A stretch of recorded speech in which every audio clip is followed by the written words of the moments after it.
On a freezing Chicago night 2 decades ago, Michael Harrison shoved his heavily pregnant wife Laura out into the cold for a glamorous co-worker who promised him everything he thought he deserved.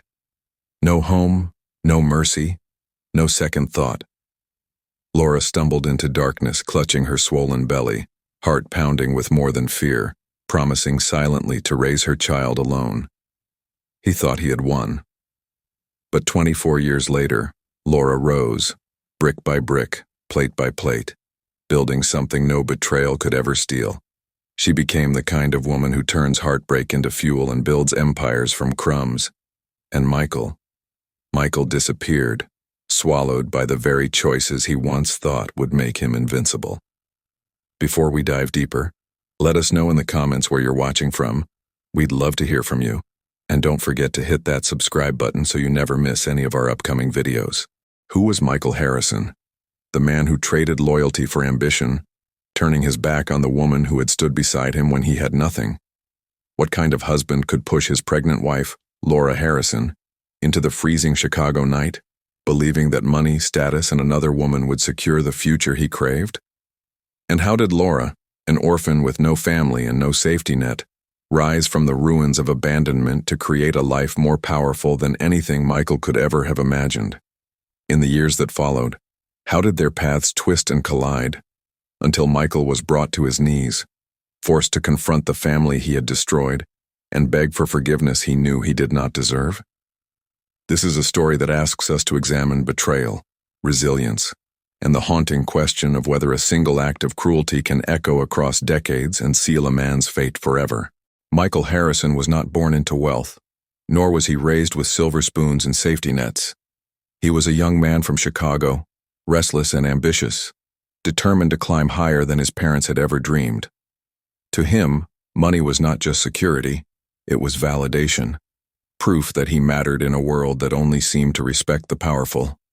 He worked long hours as a junior banker, staying late in his dimly lit office, convinced that if he pushed hard enough, he could escape the mediocrity that haunted him. And in those early years, standing beside him in quiet loyalty, was Laura Harrison. Laura was not a woman born into privilege. She had grown up in Ohio, orphaned before she reached adulthood, hardened by loss but softened by the quiet hope that love could give her a family she had always longed for. She worked as a waitress in a small diner, wiping tables with worn rags, serving coffee to strangers, dreaming of something better but never imagining she could get there alone. When she met Michael, he was not yet the polished banker who would later betray her. He was a young man with scuffed shoes, an eager smile, and promises he spoke with such conviction that Laura believed him. They fell in love quickly, not with wealth or glamour, but with shared struggles and late-night walks home under Chicago's flickering streetlights. Their marriage was not lavish, just 2 rings exchanged in a modest courthouse ceremony, followed by greasy cheeseburgers at a diner booth. But in that simplicity, Laura believed she had finally found a home. They scraped by in a cramped Chicago apartment, the kind where the radiator rattled in the winter and the windows whistled when the wind blew in from the lake. Laura stretched every dollar, working double shifts, while Michael buried himself in files and balance sheets, whispering to her late at night, "We'll rise together. Just wait." Laura would smile, folding baby clothes she had bought secondhand, her hands brushing over soft cotton as she imagined their child's future. She carried her pregnancy with grace even when her feet ached and her back throbbed. She cooked meals in their tiny kitchen, waiting for Michael to come home, believing that their love would be enough to keep them warm through every storm. But even in those early days, shadows of ambition tugged at Michael. He was grateful for Laura, grateful for her loyalty and her sacrifices, yet he could not shake the gnawing hunger inside him. At night, while Laura rubbed her swollen belly and spoke softly to the child growing within her, Michael would stare out of their window at the skyline, his eyes fixed on the tall buildings downtown. He wanted more money, more recognition, more power. And though he whispered "we" when he spoke of the future, the truth was that Michael's dreams had already begun to drift away from the woman sitting beside him. He began to compare his life with the men he worked under. executives who drove sleek cars and dined in expensive restaurants. He envied their suits tailored in New York, their wives who spoke with practiced elegance, and their children groomed for elite schools. Laura, with her plain clothes and small-town kindness, could not see the restlessness eating away at him. She believed his promises, believed that his hunger included her and the child she carried. But for Michael Harrison, the whisper of ambition was no longer about survival. It was about conquest. And as Laura folded tiny socks in their dim apartment, smiling through hardship, her husband was already slipping away, carried by a desire that would soon overwhelm every vow he had made to her. Because ambition, once it turns into greed, destroys everything in its path. Michael Harrison came home later than usual that evening. The December air clung to him, sharp and unforgiving. And when he entered the small apartment, Laura greeted him with the soft smile that had never faltered, even as her belly grew heavy with their child. She was folding baby clothes, a pair of tiny socks resting in her hand, her eyes filled with hope as she looked up at him. But Michael's face was hard, his jaw set in a way that made her heart stumble. He didn't sit down, didn't loosen his tie, didn't ask about her day. Instead, he stood in the middle of their living room and said the words that shattered everything she thought she knew about him. "I want a divorce. Tonight." Laura froze, blinking as though the sentence had been spoken in a language she could not comprehend. "Michael, what are you saying?" Her voice trembled, her hand instinctively moving to her stomach as if to shield the child inside her from the cruelty she had just heard. Michael's reply was delivered with chilling detachment. "I found someone else. Rachel understands my world. You don't." Laura staggered as if struck. "Rachel? Your secretary?" she whispered, her mind reeling. "Michael, no. Please. I'm carrying your child. Don't do this." Her words cracked under the weight of desperation, tears already burning in her eyes. But Michael's gaze did not soften. "That child will be better off without the limitations your background would place on him. Rachel can give me the life I want, the kind of children who will be prepared for the future. You can't." The tiny socks slipped from Laura's fingers and landed silently on the floor. She dropped to her knees, clutching his trouser leg as sobs tore through her chest. "Please, Michael, for our baby's sake, for the vows we made. I'll change. I'll learn. Don't throw us away." But Michael pulled his leg free, his eyes already turned elsewhere. "Pack your things. I want you gone in an hour." The room spun around her as she scrambled to her feet. The man who had once promised her the world was now discarding her like an afterthought. She gathered what she could fit into a small suitcase, a few clothes, a worn photograph, and the baby items she had so carefully collected. Her hands shook as she zipped the bag, tears blurring her vision. When she opened the apartment door, the winter night hit her like a wall of ice. She stepped into the cold, her body trembling not just from the weather but from the devastation coursing through her veins. Chicago's streets offered no comfort. Snowflakes clung to her hair as she walked aimlessly, dragging her suitcase behind her, each step heavier than the last. People passed by without glancing at the young woman whose life had just collapsed. She cried silently, one hand gripping her belly as though she could somehow shield her unborn child from the misery surrounding them. She had nowhere to go. No family. No friend with a spare bed. Her body ached, her feet numb in worn shoes, but she kept moving because stopping meant surrender. By the time she reached the south side, exhaustion overwhelmed her. She stumbled into an abandoned building, the hollow walls echoing with the distant sounds of the city. The concrete floor was bitterly cold, but she sat against it, clutching her belly, rocking herself as the tears poured freely. For hours she wept until her sobs grew hoarse and silence settled in the dark space.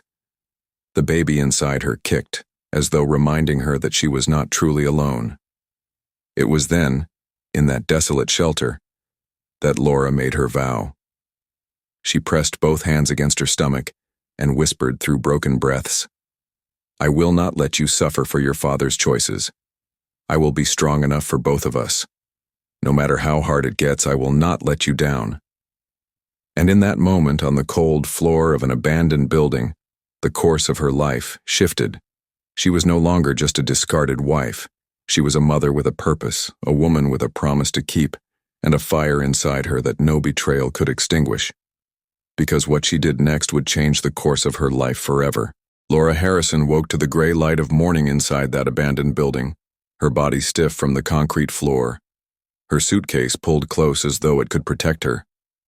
The child inside her stirred, reminding her of the promise she had whispered through her tears. She had no family to turn to, no one to call, but she had something stronger than pity. She had determination. So, despite her swollen feet and aching back, Laura walked until she found herself in the open air of a Southside market, where voices rose and fell, and vendors called out to customers with trays of fruit balanced in their hands. That was where she first saw Margaret Johnson.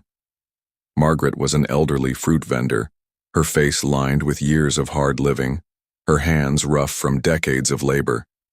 She noticed Laura leaning against a post, pale and exhausted, her belly unmistakable beneath her coat.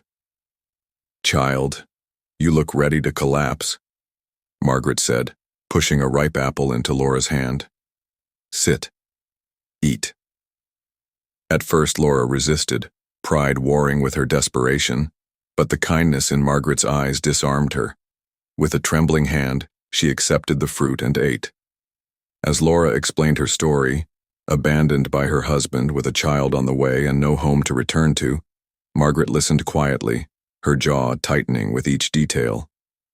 When Laura finished, Margaret set down her tray and said simply, "You can sell for me. Take these fruits to the office area. Bring back my capital. Keep the rest." It was the first hand of mercy extended to Laura since Michael Harrison had cast her out, and she clung to it. That day, she balanced a wooden tray of bananas and oranges, calling out shyly at first, then louder, her voice carrying above the din of traffic. She sold every piece of fruit, and when she returned, Margaret pressed a hand to her shoulder and said, "You've got spirit. Come back tomorrow." Days turned into weeks.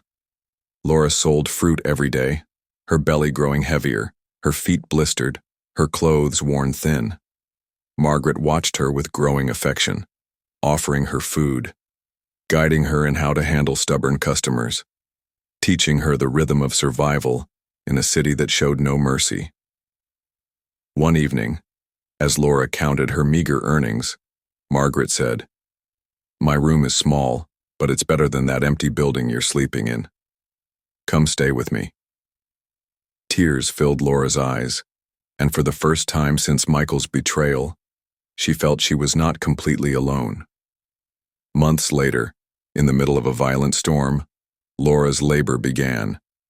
Lightning cracked outside Margaret's apartment, thunder shaking the walls, while Laura clutched Margaret's hand, sweat soaking her brow. There was no hospital, no doctor, only Margaret boiling water, tearing cloth, whispering prayers. After hours of struggle, the cries of a newborn filled the air. Margaret placed the baby in Laura's arms. "What will you call him?" she asked softly. Laura looked at her son's tiny face, his fist clenched as if ready to fight the world. "Ethan," she whispered. "Ethan Harrison. He will grow strong. He will rise." Life with a newborn was harder than anything Laura had imagined. She strapped Ethan to her back as she hawked fruit, pausing to feed him in alleyways, then hurrying back to the streets. She took any work she could, cleaning offices at night, scrubbing floors until her hands blistered, cooking meals for construction crews who paid her in small bills and coins. Ethan grew surrounded by the sound of her hustle, his childhood shaped by her grit. He learned early that his mother's strength was the foundation of their survival. And even as money trickled in slowly, Laura never stopped believing in something bigger. The breakthrough came unexpectedly. One afternoon, while selling fruit near a construction site, Laura overheard workers grumbling about the terrible food vendors provided. Her heart pounded as she approached the site supervisor and offered to cook a hot meal herself. Skeptical, he gave her one chance. The next day, Laura arrived with steaming pots of food, spiced chicken, cornbread, roasted vegetables. The workers devoured it, and by the end of the week, they were begging her to return. Word spread quickly. Soon, Laura was cooking daily for 3 construction sites, earning enough to rent a small kitchen and hire 2 other women. Her catering business was born. From there, her determination only grew. She saved every dollar, cut every corner, lived frugally so she could invest in her dream.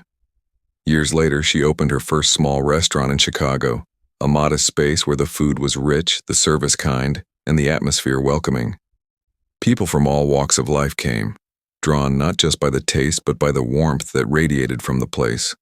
Laura named it the Hearth because she wanted it to feel like home to those who walked through the door. Through it all, Ethan was by her side. As soon as he was old enough, he wiped tables, carried trays, and listened as his mother told him over and over, "Success isn't about stepping on people, Ethan. It's about lifting them up. Remember that."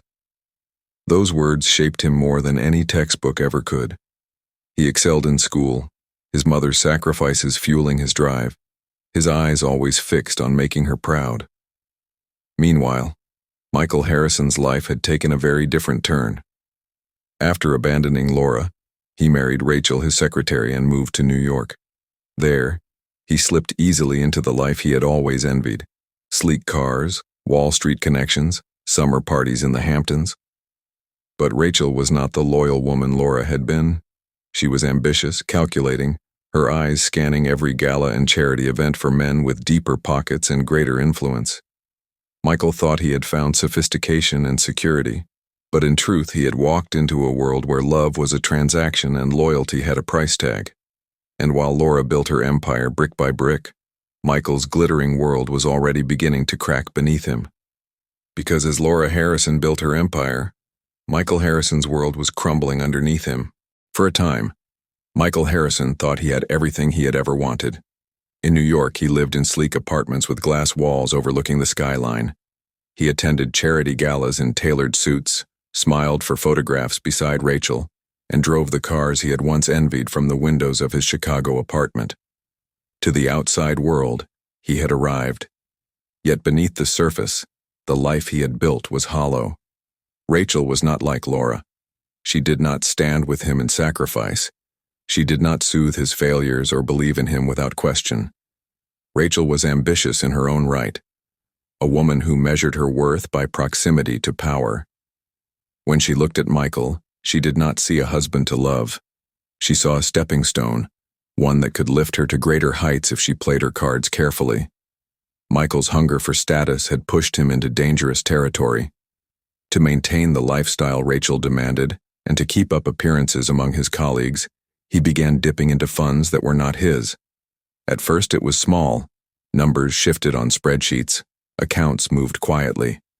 But greed is never satisfied. The amounts grew, the risks expanded, until he was stealing millions. He told himself he would cover it back, that no one would notice. But Rachel noticed. She watched him, learned his habits, and in her silence, she planned. For Rachel had already set her sights on men with deeper pockets than Michael, men who made his ambition look small. And when the opportunity came, she would not just leave him, she would ruin him. It happened on an ordinary Monday morning. Michael arrived at his Manhattan office, greeting coworkers with the confident stride of a man who thought himself untouchable. But within hours, that confidence shattered. Federal agents stormed the office, their jackets bearing 3 letters that carried the weight of law: FBI.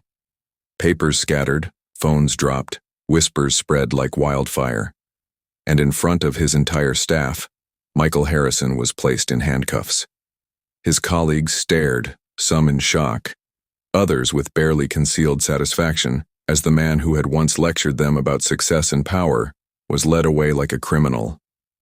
The headlines came quickly. New York banker sentenced in $8 million fraud. His trial was swift, the evidence overwhelming. And when the judge read the sentence, 8 years in Rikers Island prison, Michael's world collapsed.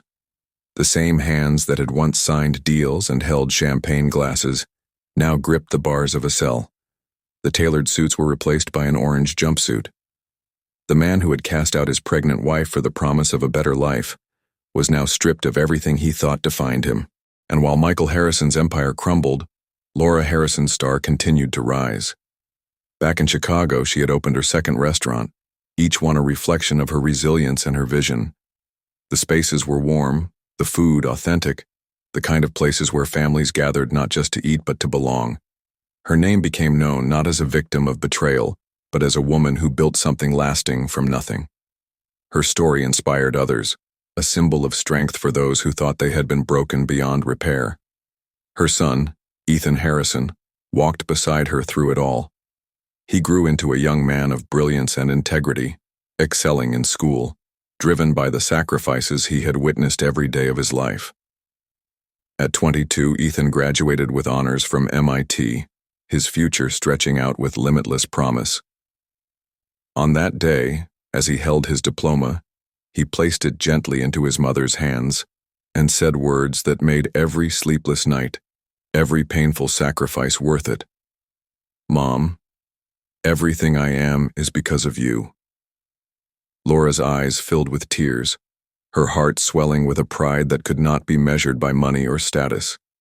She had kept her vow from that cold night decades ago. She had given her son the life Michael Harrison had denied them. But fate was not finished.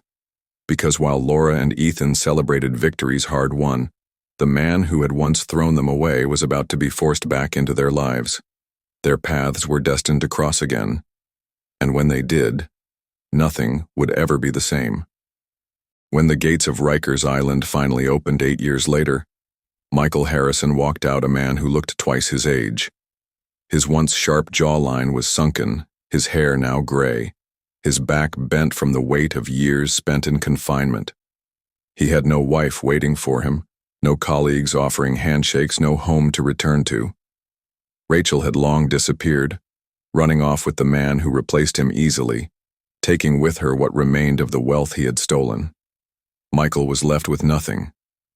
In New York, he drifted from shelter to shelter, and when even that was gone, he found himself sleeping on park benches, begging strangers for spare change near Wall Street, the very place where he had once strutted in pride. He became invisible in the city that had once fueled his ambition, a ghost among the skyscrapers he used to dream of conquering. One brisk afternoon, as hurried crowds pushed past him without a glance, Michael extended his hand toward a young man in a suit, his voice hoarse. "Please, sir, anything you can spare." The young man paused. Unlike the others, he looked Michael in the eye. His name was Ethan Harrison, now 24 years old, a consultant with a reputation for brilliance and integrity, the kind of man his mother had raised him to be. Ethan studied the older man, noting the weariness in his eyes, the shame that clung to him like a shadow. He did not recognize him. To Ethan, Michael was just another homeless man beaten down by life. Compassion stirred in him. "Come on," Ethan said quietly. "Let me buy you a meal." Michael followed him, shuffling through the streets, embarrassed but grateful. Ethan led him into a restaurant, not just any restaurant, but one of Laura Harrison's. The Hearth had grown into a chain across Chicago and now had a celebrated branch in New York. The moment they walked through the door, Laura looked up from the counter. For a heartbeat, time stopped. Her eyes widened, her breath caught, and the years collapsed around her. Standing before her, gaunt and broken, was the man who had once thrown her into the streets with nothing but a suitcase and an unborn child. Her lips parted as a single word slipped out, trembling with old wounds. "Michael." Ethan turned sharply, first to his mother, then to the man beside him. Confusion clouded his face. "Mom, you know him?" Laura's silence was enough. The realization hit Ethan like a thunderbolt, anger flooding his features. "You're my father?" His voice cracked with disbelief and fury. He stared at Michael, the man who had abandoned him before he had even taken his first breath. "You threw us away. You left my mother pregnant and alone in the cold, and now you beg for scraps on the street?" Ethan's hands shook as he pushed back from the table. "I never want to see you again." With that, he stormed out, leaving Michael collapsed in shame and Laura trembling in the wake of the confrontation. Later that evening, when the restaurant had emptied and the streets grew quiet, Laura stepped outside to find Michael still sitting on the curb, staring blankly at the pavement. She sat beside him, her voice steady but heavy with history. "I forgave you years ago, Michael. Not for you, but for me. Carrying that hatred would have poisoned my life, and I refuse to let you have that power. But Ethan, he carries the scar of your abandonment. That is his to bear, and only he can decide what to do with it." Days passed before Ethan returned. His anger battled with the values his mother had instilled in him: compassion, strength, forgiveness. Finally, he sought Michael out, finding him in the same spot on Wall Street where they had first crossed paths. His voice was firm, almost cold. "I've decided to forgive you, but not for you, for me, because I refuse to let your choices chain me any longer. You can't undo 24 years with an apology. You'll never be the father I needed, but you can choose to change now." Ethan pulled a card from his wallet and handed it to Michael. "This is a rehabilitation center. They help men like you find their footing again. Earn redemption through your actions, not your words." Michael stared at the card, his hands trembling. For the first time in decades, there was no arrogance in him, no pretense. Just a broken man faced with the faintest possibility of grace, because forgiveness had been offered but not as a gift to him, rather, as a release for the son he had abandoned. Michael Harrison did not disappear after that confrontation with his son. With Ethan's card in hand and shame heavy on his shoulders, he took the first step towards something he had never known before: humility. He entered a rehabilitation program designed for ex-inmates, a place that taught discipline, accountability, and small measures of dignity. There was no glory in it, no riches, no applause, just work.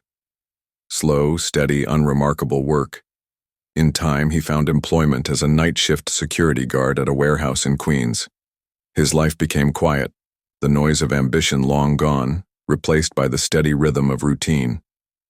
Occasionally, he would send letters, short, restrained, more a record of his existence than an intrusion into the lives he had forfeited. While Michael's days were measured by small acts of survival, Laura Harrison's world blossomed. Her restaurant empire expanded across Chicago, each location carrying the warmth of her story and the authenticity of her journey. People came not only to eat, but to experience the spirit of a woman who had endured betrayal and transformed it into triumph.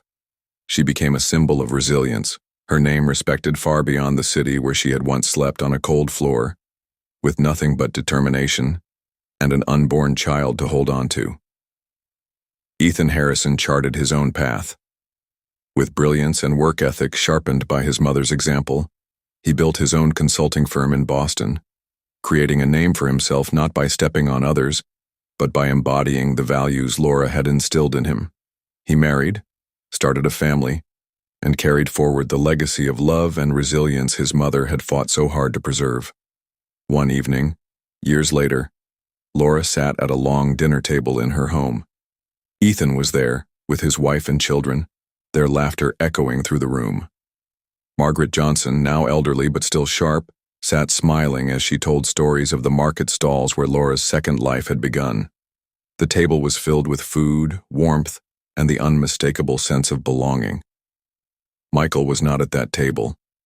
His absence was a presence of its own, a reminder of the choices that had shaped their lives. But the family gathered there was proof that his betrayal had not destroyed them. It had, in fact, been the spark for Laura's greatest triumph. Laura looked around the table, her heart full, her life rich with meaning. Michael Harrison's betrayal no longer defined her. She had survived it, risen above it, and turned it into something powerful. Laura's revenge was not destruction. It was survival. It was building a life so strong, so enduring that Michael's absence became irrelevant.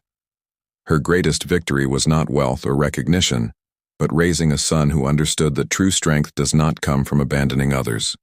It comes from lifting them up. And so the story of Michael and Laura Harrison leaves us with a question that lingers long after the final page is turned. What do you think? Should Laura and Ethan have forgiven Michael, or was his downfall punishment enough? Before we dive deeper, let us know in the comments where you're watching from. We'd love to hear from you.